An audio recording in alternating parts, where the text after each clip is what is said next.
నేను వైఎస్ జగన్మోహన్ రెడ్డి అనే నేను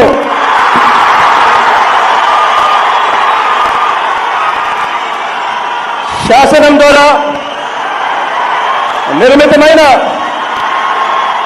భారత రాజ్యాంగం పట్ల నిజమైన విశ్వాసం విధేయత చూపుతానని, భారతదేశ సార్వభౌమాధికారాన్ని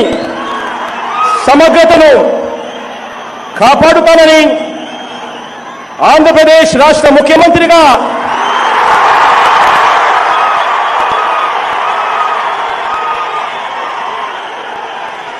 నా కర్తవ్యాలను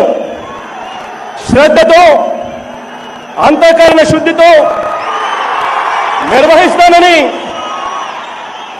భయం గాని పక్షపాతం గాని రాగద్వేషాలు గాని లేకుండా రాజ్యాంగాన్ని శాసనాలను అనుసరించి ప్రజలందరికీ న్యాయం చేకూరుస్తానని దైవ సాక్షిగా ప్రమాణం చేస్తున్నాను.